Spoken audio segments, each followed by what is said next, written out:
سلام دوستای گلم. امروز میخوام درست کردن این نونای باگت خیلی آسون ولی خیلی خوشمزه و جذاب رو بهتون یاد بدم.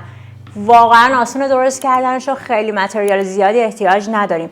بریم ببینیم چه چیزایی برای درست کردن این نونای خوشمزه و خوشبو لازم داریم.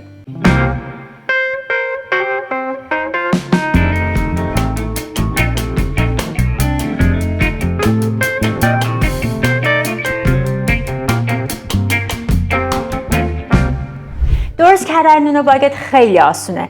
اگر یک بار شما با این رسیپی خیلی ساده‌ای که من براتون الان میخوام توضیح بدم درست کنید، از این به بعد نون باگتتون رو خودتون درست میکنید، چون هم خیلی سالم تره، بافتش خیلی بهتره، خیلی اقتصادی تره و خب خیلی هم خوشمزه تره.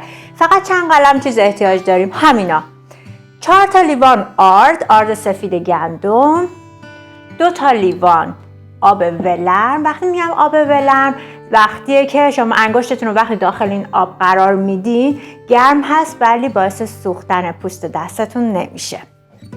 یه بسته مایع خمیر که حدوداً این مایع خمیرها تو هر بستهش 7 گرمی داره یا 10 گرمی داره که من 10 گرمی استفاده میکنم. یه قاشق چای خوری نمک، یه قاشق غذاخوری شکر باعث میشه که مایع خمیر در واقع عمل بیاد.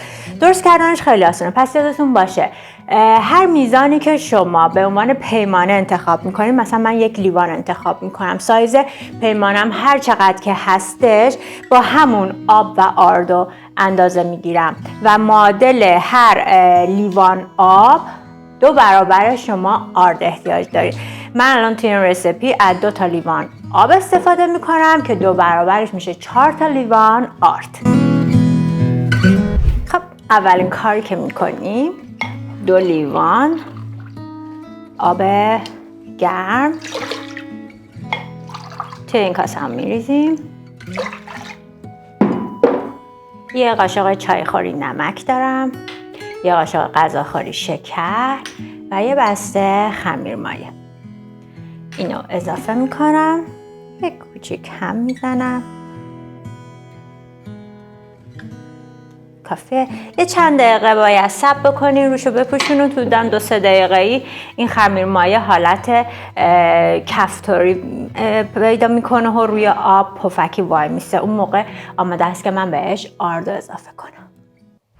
خب بعد چند دقیقه همونجور که میبینید این خمیر مایع به عمل اومده، حالت کفتاری و حباب زده روی آب وایساده و خب این الان آماده است. پس یادتون باشه شکر باعث میشه که خمیر مایع خیلی سریعتر به عمل بیاد. اونقدرم طعم خاصی یا شیرینی خاصی به نون نمیده. حالا آردتون رو حتما علک کنین. من از همون لیوانی که باهاش آبو اندازه کردم آردو اندازه میکنم. 4 تا لیوان سرپر بهش آرد میدم.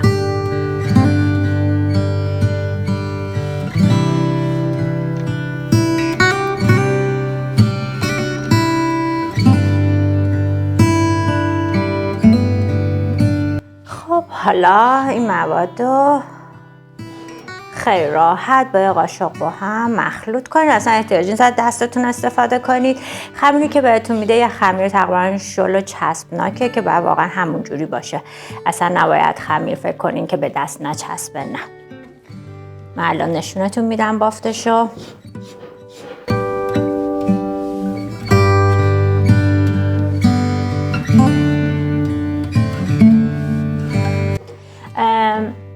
هر 1 لیوان آردی که شما استفاده میکنید، یعنی با این رسیپی هر یه دونه لیوان آرد به شما یه نون باگت سایز معمولی میده و اینکه اگر بخواین که بیشتر داشته باشین خب میتونید این میزان رو 2 برابر کنید یا حتی نصفش کنید. برای این میزان جالبیه چون بهتون قشنگ میتونه 4 تا نون باگت تقریبا بلند بده، نه خیلی بلند، معمولی واسه سایز فر من، حالا سینی فرم نشونتون میدم. ولی خب اگه بخواید نونای باگت کوچیک‌تری استفاده کنید بین 6 تا 8 تا راحت میتونین با این دستوری که بهتون دادم با این اندازه ها نون باگت تهیه کنید.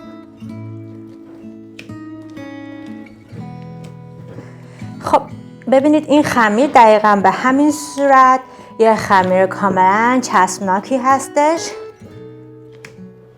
قشنگ هم میخوره. این الان آماده است. من روی اینو میپوشونم. اگر وقت دارین میتونید بذارینش توی قسمتی از خونه، آشپزخونه یا اتاق که هوای گرمتری داره و 1 ساعت بهش استراحت بدین تا حجمش 2 برابر بشه. اگر نه من خودم همیشه فرم رو درجه 50 میذارم، از قبل گرم که میشه خاموشش میکنم، بعد روی اینو میذارمش تو اون فری که یکم گرمش کردم. حدودا بین 30 تا 40 درجه است دمای داخل فرم. اونجوری 10 دقیقه‌ای به من این خمیر رو ور اومده و حجم شده تحویل میده. خیلی راحت تر اینطوری. منم الان همین کار کردم، فرمو یکم گرم کردم، اینو میذارم توی فر، یه 10 دقیقه بعد حجمش 2 برابر میشه، میتونیم نونامون رو درست کنیم. خب من اینو گذاشتم توی فر، گفتم درجه فرم اول گذاشتم رو 50 درجه، بعد خاموشش کردم که فضای داخلش یکم گرم بشه. بعد اینم گذاشتمش و حدوداً یه 10 دقیقه یه رو اون تو بود و الان اگه میبینین حجمش قشنگ 2 برابر شده. قبل اینکه بذارم توی فر یه کوچولو روشو روغن مایع ریختم چرب بشه که به کاسه نچسبه. نریختینم اصلا مهم نیست. حالا وقت اینه که من اینو فرمش بدم و نونای خوشمزه باگدمون رو با هم درست کنیم. برای این کار آرد احتیاج داریم. of course روی میزمون رو آرد میپاشیم چون میخوایم اینو قشنگ فرمش بدیم. یه مقدار بیشتر آرد احتیاج داریم. اونجوری نیست مثلا که بگم سطح میزو باید آرد پاشی کنی، نه یکم بیشتر. حالا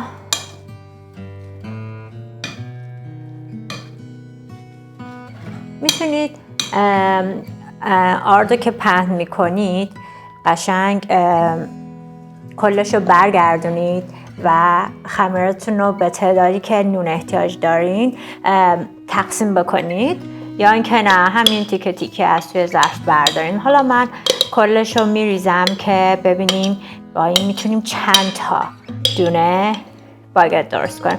من معمولا با این میزانی که به شما رسیپیشو دادم 4 تا باگت تقریبا بزرگ درست میکنم، ولی شما اگه بخواین سایز کوچیک درست کنین خب به تب خیلی بیشتر میتونید درست کنین.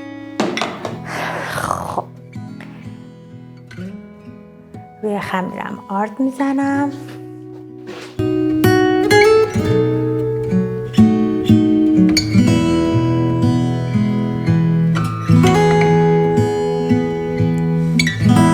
من اینو به 4 تا تیکه تقسیمش میکنم.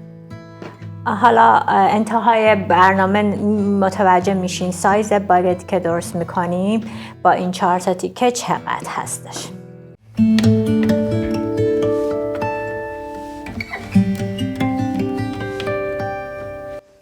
خب احتیاج به ورز دادن نداره. با نوک انگشتاتون به این صورت خمیر رو باز کنید.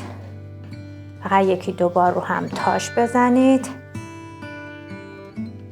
و دوباره با نوک انگشتا اینو به این صورت بکشید، باز کنید.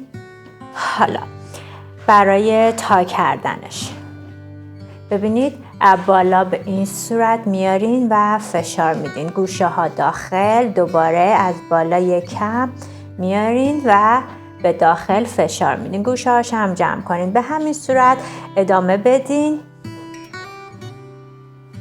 تا کل خمیر رول بشه. همزمان میتونین گوشه های خمیرم به این صورت بکشین که باگت بلند بشه.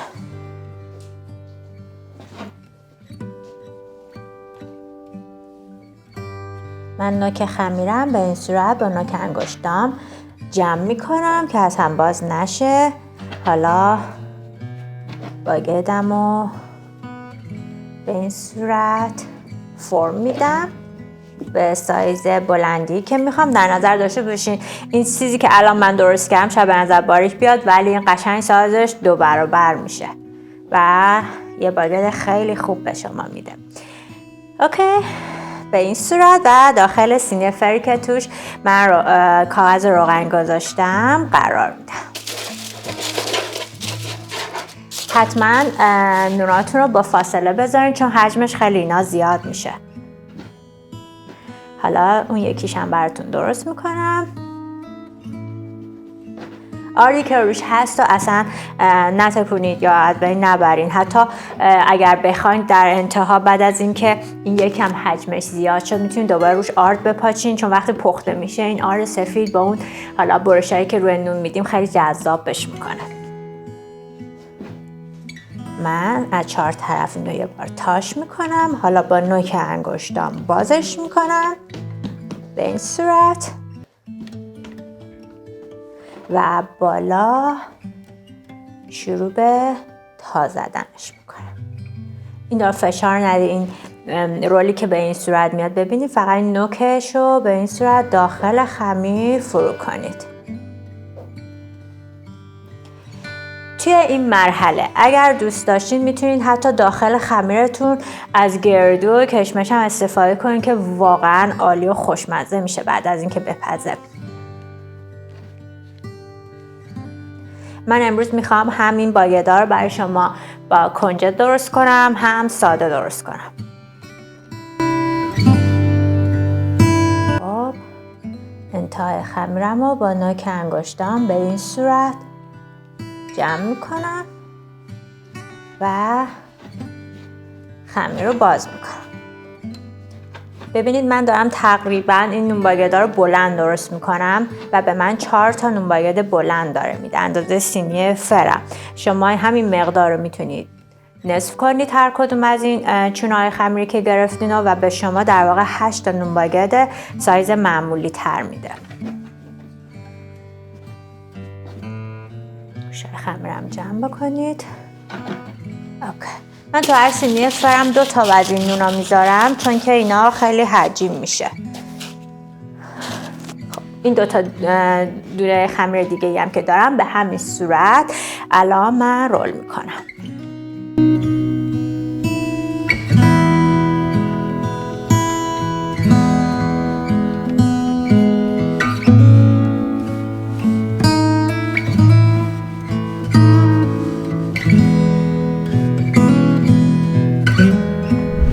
من این 4 تا نون رو رول کردم، همه دست و بالم هم آردی کردم. کاری که میخوام بکنم اول روی اینا رو بپوشونید تو همون فضای گرم فرتون که گذاشتیم خمیر بر اومد. یه 5 دقیقه 10 دقیقه دیگه به اینا استراحت بدین. یکم حجمشون بیشتر میشه که بعدا من میارم روشون رو برش میزنم. یه 10 دقیقه دیگه من میذارم تو همون فضای گرم فرم که رو 40 درجه نگهش داشته بودم استراحت کنن. دیگه روشون هم نمیپوشونم، من همینجوری اینا رو میذارم توی فر. بعد یه 10 دقیقه دیگه دوباره میام میخوام روشون رو کات کنم، 2 تاشون رو با کنجد درست کنم. اینجا هم یکم تمیزکاری کنم و میریم با هم دیگه آخر برنامه ببینیم که اینا چجوری میشن.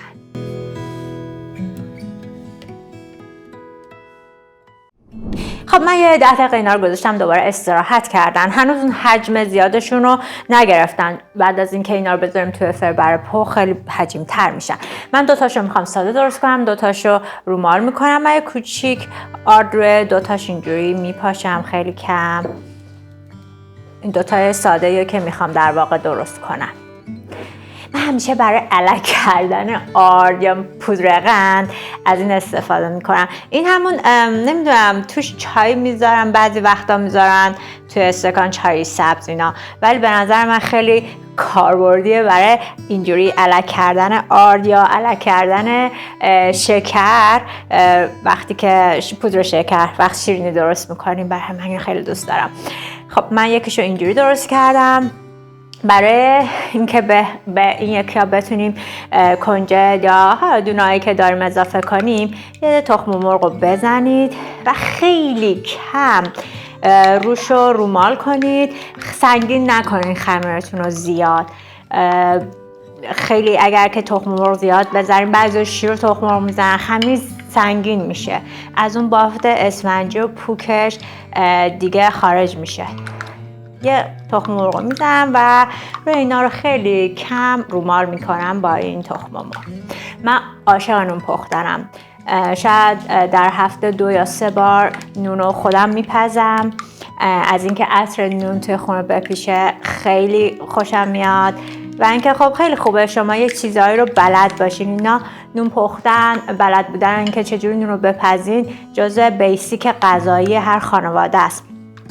چه میدونیم چی پیش میاد. کی فکر میکرد 3 سال پیش با یه سرماخوردگی کرونا کل ملت دنیا توی خونه گرفتار بشن و حتی نون گیرشون نیاد. اونایی برنده بودن که این چیزها رو بلد بودن و تونستن سروایو بشن. خب برای همین بعضیا به من میگن که خب آدم یه دقیقه میره سر سوپر سر کوچه خب تهیه میکنن نونو، ولی خب وقتی خودتون بلد باشین تو این شرایط خاص و حاد میتونید برای خودتون و خانواده‌تون بیسیک غذایی که همان نون هستش رو تهیه کنید. خب من خیلی کم نارومال میکنم. ببخشید وقتی من حرف میزنم صدای سگای کوچیکم هم میاد شلوغ میکنن.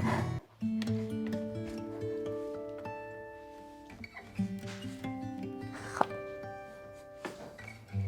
خیلی کم من تخم مرغ به این میزنم سبک که فقط این دونه های کنجدی که دارم بهشون بچسبه. همین سنگینش نمیکنم. اوکی. حالا من اینجا دونه کنجد دارم، سیاه دونه دارم، یکم خشخاش دارم، همه رو با هم میکس کردم و روی اینا رو از این دونه ها پر میکنم.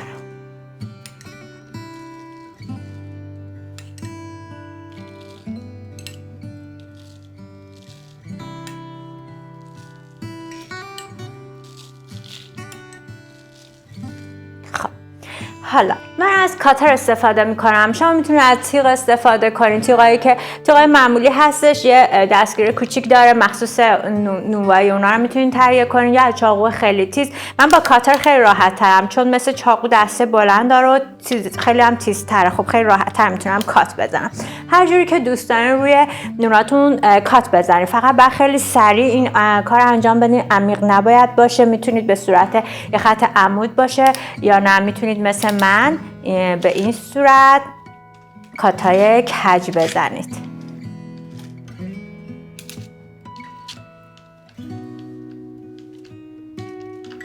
روی این نونام من به همین صورت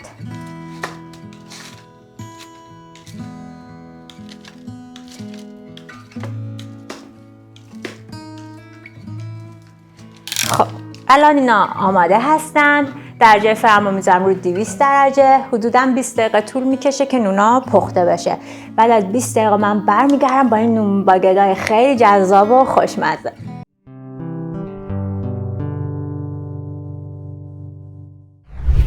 واو، این نونای خوشمزه و خوشگل و خوشبومون حاضر شده. الان خیلی داغه، یه کم دیگه براش میذارم که داخل این نونا هم حتما نگاه کنید ببینید چقدر بافت پوک و خوبی داره. این نونا خیلی سلامته چون توی خونه درست میشه و مواد افزودنی استفاده نمیشه. رسیپیش هم که دیدین خیلی آسونه، فقط با چند تا قلم چیزی که تو همه خونه پیدا میشه میتونید نونای خوشمزه رو درست کنید.